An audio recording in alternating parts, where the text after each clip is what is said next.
ตัดมาเรียบร้อยแล้วพี่น้องเอ้ยปลาข้อใหญ่ปลาข้อใหญ่น่าแซ่บอีหลี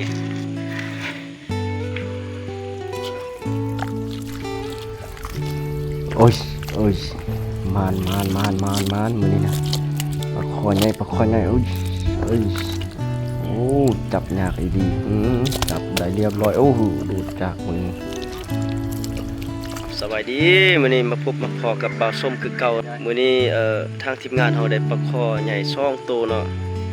มื้อนี้เฮ็ดเมนูต้มปลาข้อเนาะต้มปลาข้อใส่หัวคาอ่อนแล้วก็หัวสีไข่ไว้ขี้หูดเนาะตัวที่2เนาะได้แค่ตัวนี้สอบได้ตัวที่1แล้วโอ้ยังบ่ทันตายเนาะโอ้ใหญ่อีหลีปลาข้อ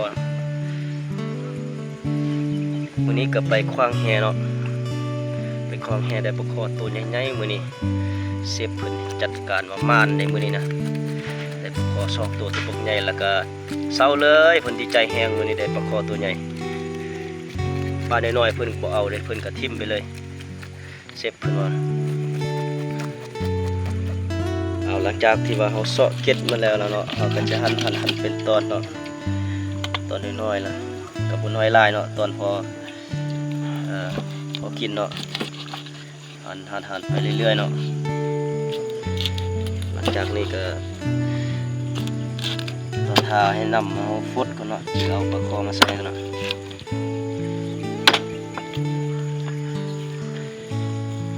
ค่อยจิบพักเถอะบอกว่า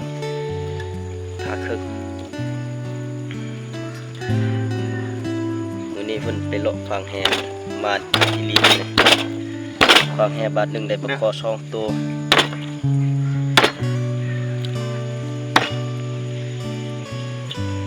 หลังจากนี้เพิ่นก็เอาเครื่องปรุงมาใส่เนาะข้างหม้อทาไว้แล้วก็เอา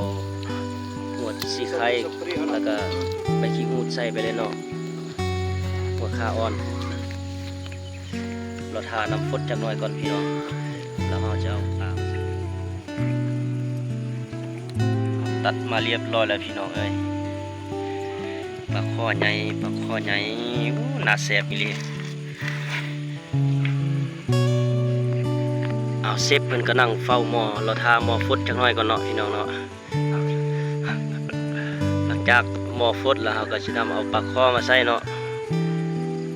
เซฟเพิ่นนั่งทาคักแน่มื้อนี้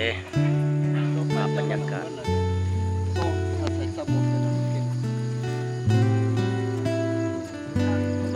ยามแรงก็สิประมาณนี้แหละพี่น้องอยู่บ้านเฮาก็ซ้ำบ้านเฮานี่แหละ